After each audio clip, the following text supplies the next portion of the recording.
Hello welcome to project Tamil. இன்றைக்கி நம்ம என்ன பார்க்க போகிறோம்னா ஃப்ரூட் ரப்பிங் டிவைஸ் எப்படி செய்கிறது தாங்க. இந்த டிவைஸ் நமக்கு எதுக்கு யூஸ் ஆகுதுன்னா, நம்ம வீட்டில் அணில் காக்கா எல்லாமே நம்ம பழத்தை டேமேஜ் பண்ணிடுதுங்க. அதனால் அதை யூஸ் பண்ண முடியல. அதுக்கப்புறம் வவ்வால் டேமேஜ் பண்ணுதுங்க. அதுக்கப்புறம் பெஸ்ட்டுக்கிட்டேருந்து நம்மளால் காப்பாற்ற முடியாது. அதுக்கு இதுமாரி ரேப் பண்ணி வச்சா நம்ம அதுக்கிட்டேருந்து ஈஸியாக ப்ரொடெக்ட் பண்ணிக்கலாம். அதுக்காக தான் இது யூஸ் ஆகுது. வாங்க வீடியோக்குள்ளார போகலாம்.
ஜஸ்ட் சிம்பிளாக ஒரு ரப்பர் பேண்ட் எடுத்து நம்ம செஞ்சு வச்சுருக்க அந்த ரிங்கில் போய் மாட்டிடுங்க.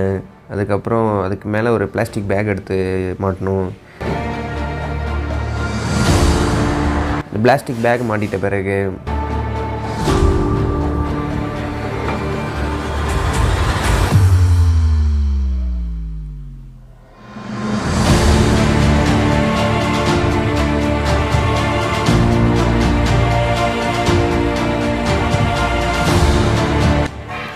ஜஸ்ட் அந்த ரோப்பை பிளாஸ்டிக் பேக் மட்டும் ஜஸ்ட் அந்த ரோப்பை புல் பண்ணால் போதுங்க. அந்த ரப்பர் பேண்ட் ரிலீஸ் ஆகிடும். அந்த ரோப் மாட்டிக்கும். இப்படி தான் இருக்கும் மாட்டின பிறகு. இது நம்ம ஃப்ரூட்டில் ட்ரை பண்ணி பார்ப்போம். எங்கள் வீட்டில் சப்போட்டா மரம் தான் இருக்குது. சப்போட்டா மரத்தில் ட்ரை பண்ணி பார்ப்போம்.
இந்த வீடியோ பிடிச்சி மறக்காம நம்ம சேனலுக்கு லைக் பண்ணுங்கள், மறக்காமல் கமெண்ட் பண்ணுங்கள், கூடவே சப்ஸ்கிரைப் பண்ணுங்கள். தேங்க்யூ.